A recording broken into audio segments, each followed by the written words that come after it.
yard passing, week 16. Now look at passing from the shoulder line. So whether we get there by mistake or we got there intentionally, we'll look at both ways.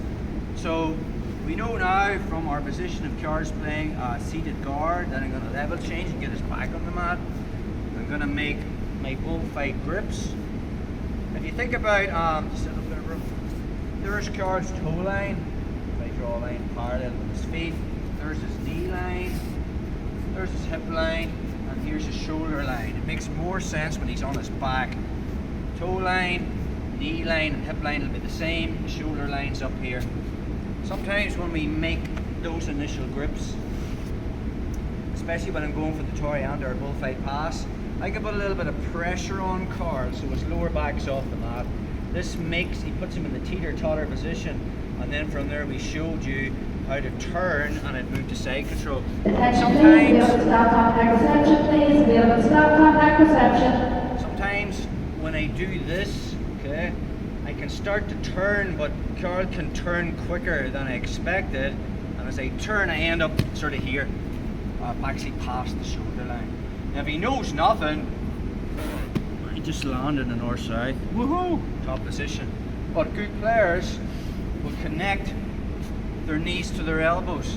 So the minute I end up here and I try to put weight on Carl, because my goal, just like flat bro, is to put my chest on his chest so I can physically pin him.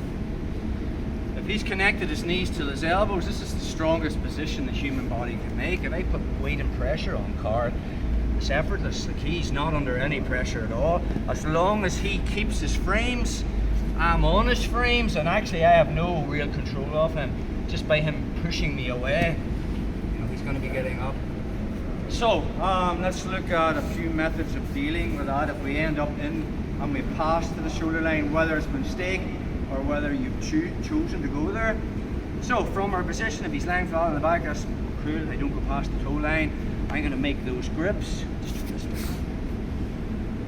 So I've made the grips. I've started to work the Toriander or the bullfight pass. I've turned, but I've ended up here. Okay. So once I end up here and Carl's connected his knees to his elbows, I can't physically occupy that space with my body, but I can put my head into that space. So from there, I'm just putting my head into the space and tripoding up.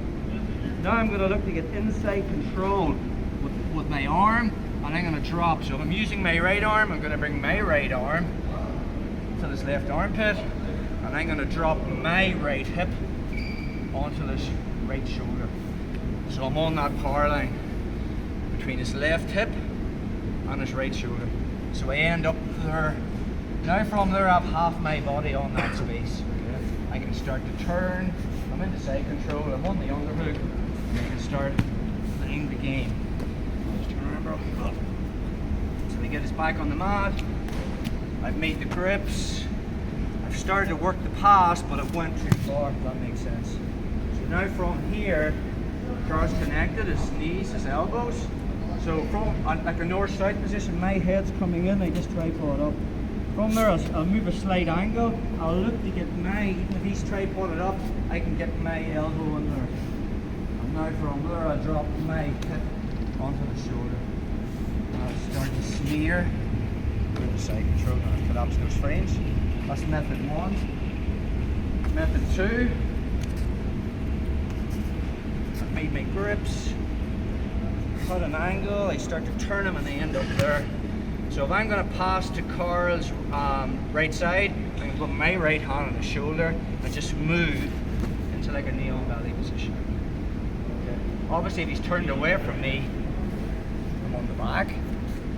If he's flat on his back, just stay there bro, and I put my hand in, and I'm there, and he's tucked, I just put my knee through that space. Okay. Obviously I want to try and get my instep, so I want my right instep glued to his right hip, and now we're hitting on belly. That would be method two. One more time on that. So I make my grips, cut the angle, put my hand in, and I just move with the knee on belly. Okay, method three. I probably wouldn't do this, but it's on the instructional. I can get there intentionally. So we looked at the double underpass. From here, I don't want Carl's feet pointing at me. We're showing you how to put them up in the air. drop down, start to work the double underpass. Maybe I feel it's not on. I can physically push the shin to the mat and shin slide into that serve position that I covered before. So again, from there, put weight on Carl, shin surface the other way, and then into that north side position, Carl's framing. Just do one of the previous methods again. So again, I put my heel here, I can still pull it up, cut an angle, put my shoulder on his, and start to play my side control game, or here, feet up, drop down, start to work the pass. Maybe I feel the double under's not on, I can push this down, shin circle over, shin circle over, moves into this position, put my hand on his chest or shoulder, and he moves to me up. Okay, let's play around with that, guys. So that's just